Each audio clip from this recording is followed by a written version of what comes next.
Guys, baru-baru ni aku perasan ada satu aplikasi terbaru daripada Jendela yang dibuat oleh SKMM. Jadi aplikasi ni aku terus buat lah, dan surprisingly, wow, aku tak tahu apa yang cuba ditampilkan dalam aplikasi ni. Sebelum tu mungkin korang belum download aplikasi Jendela tu, korang just boleh pergi dekat App Store ataupun Play Store. Aku tak tahulah dekat Apple dah keluar ke belum, tapi dekat Google Play Store memang dah ada, pergi download dulu Jendela. Jadi aplikasi ni yang aku tengok kan, tak mau cerita panjang lah, benda yang aku rasa dah tak berminat lah. Aku rasa macam satu pembaziran aplikasi ni adalah daripada segi line checking, coverage checking. Korang biasakan dengan Open Signal. Bila korang buka Open Signal, korang boleh tengok telco-telco apa yang berkesan, yang terbaik di kawasan korang. Dia akan nyatakan speed semua apa semua kan. Walaupun tak boleh percaya 100% sebab banyak lagi yang mengganggu, yang memanipulasikan hasil kelajuan tu, tapi still okay jugalah. At least kita dapat satu panduan lah macam mana kita nak pilih telco dekat satu kawasan tu. Kemudian sebagai contoh, apa-apa telco yang ada dekat Malaysia ni kan, korang boleh je check dekat website. Sebagai contoh, korang nak Celcom kan, korang boleh buka kat Google, korang tulis saja Celcom coverage, dan korang akan nampak satu peta di mana coverage Celcom sama ada 3G, 4G, 5G akan ditunjuk dalam tu. Jadi korang boleh tengok directly dekat website telco yang korang nak guna tu. Tapi lain pula dengan Jendela ni. Jendela ni punya pembaziran yang paling besar sekali bagi aku. Dia tunjukkan telco yang ada, yang available dekat tempat korang. Speed langsung tak ada. Jadi setengah orang mungkin anggap, bagus juga aplikasi ni, dia tunjuk telco-telco yang ada. Tak, itu memang kau nampak bagus sebab kau baru first time jumpa.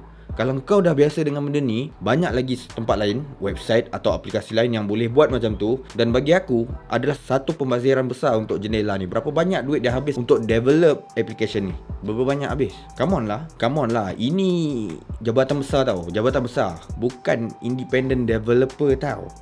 Jabatan besar, duit mesti banyak. Bila duit banyak, cuba develop something yang awesome, yang boleh kita tapau Open Signal, yang kita boleh tapau check coverage melalui website. Ini bagi macam tu, nak buat apa? Macam tak ada faedah langsung bagi aku. Bagi aku lah, tak tahulah korang rasa. Mungkin korang first time jumpa, lepas tu korang cakap, bagus lah application ni. Memang out bagi aku. Aku tengok lagi dekat Jendela punya app ni kan, Aku tak perlulah keluarkan dia punya screen dekat video ni. Dia ada peta, dan peta ni terus ada, orang kata, simbol-simbol ataupun color yang menunjukkan dia ada 4G, ada liputan ke apa semua tu kan. Lepas tu ada carian ni, carian confirm lah kawasan-kawasan. Sebagai contoh, korang boleh search KL, Kuala Lumpur, dia boleh tunjuk coverage yang ada kat Kuala Lumpur tu lah. Of course lah, ibu negara guys, lain apa yang tak ada. Dia cuma laju tak laju je. Tapi salah satu function yang bagi aku berguna jugalah, dia ada bahagian kat tengah tu, dia ada tulis menarik D. Menarik D, maksudnya dia cuba tunjuk dekat korang tempat-tempat menarik yang berada di kawasan yang korang nak cari tu. Kalau korang cari contoh dekat Kota Baru Kelantan, dia akan cuba tunjuk kawasan-kawasan yang menarik yang mungkin korang boleh lawati, yang mungkin korang boleh pergi tengok. Ya, ini satu idea yang bagus. Lagi sekali aku cakap, dia jadi waste sebab benda ni dah available dekat tempat lain. Benda ni lebih detail dan lebih baik bila kita check dalam website Google. Korang boleh tulis tempat menarik di Kota Baru sebagai contoh. Korang akan nampak macam-macam website, blog yang tunjuk, okey, ada 10 tempat yang menarik, 10 kedai makan yang menarik, 10 tempat pelancongan yang menarik. Benda ni dah ada guys, cuma dia jadikan satu application yang nampak macam diorang ni maju ke depan lah. Ada application yang diorang buat dan sangat bagus digunakan. Bagi aku, ya, bagusnya apa guys? Dia ada satu yang bagus lah bagi aku aplikasi ni. Dia satukan benda-benda ni. Berkait dengan tempat, kita boleh tengok coverage, dan berkait dengan tempat juga kita boleh check kawasan-kawasan menarik yang boleh kita kunjungi, yang boleh kita pergi tengok ke apa ke, nak melancong ke. Ya, dia bagus lah, dia jadikan satu aplikasi. Tapi lebih daripada tu tak ada apa yang menarik, apa yang unik ditampilkan dalam aplikasi macam ni. Kalau benda ni tak di-develop lebih baik daripada sekarang, aku rasa membazir buat aplikasi ni. Sedangkan nak buat aplikasi ni, kita perlukan developer. Jadi perlukan developer bukan bagi rokok sekotak settle. Kena bayar banyak guys. Nak buat coding apa semua tu, benda tu berbayar. Sedangkan yang buat ni daripada jabatan, daripada kerajaan. Kalau kerajaan je yang duit banyak, tak boleh develop satu yang terbaik, apa guna kerajaan ni kan sekarang? Bab teknologi memang out habis, memang cloud. Lembab, memang lembab sangat. Aku peduli apa aku cakap lembab, memang lembab. Tak percaya, lembab.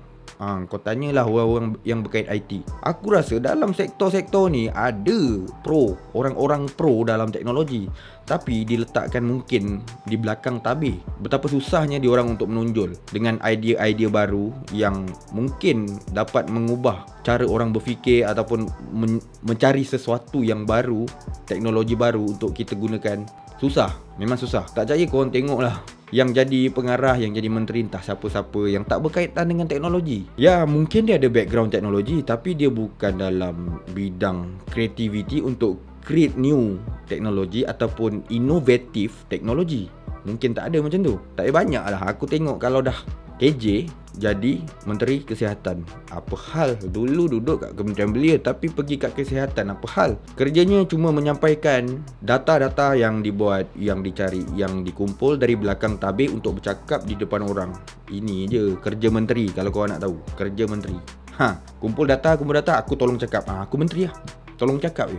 Jadi guys, apa pendapat korang dengan jendela ni? Setakat ni aku tengok memang satu apps yang tak berguna, sangat-sangat tak berguna. Cuma adalah sikit yang aku suka. Dia boleh tunjuk, kalau kita letak location, dia boleh tunjuk lah tempat-tempat menarik dekat kawasan tu. Itu boleh lah. Itu pun tak detail. Aku cek tempat aku sendiri pun tempatnya tu je. Macam ada lagi tempat menarik tapi dia tak nak tunjuk. Mungkin dia tak update, ataupun mungkin orang-orang yang memiliki tempat-tempat tu tak nak update ke dalam jendela. So guys, kongsikan pendapat korang dan pengalaman korang di ruangan komen di bawah. Consider to subscribe, like kalau suka, share kalau berguna. I'll see you guys on my next video. Bye.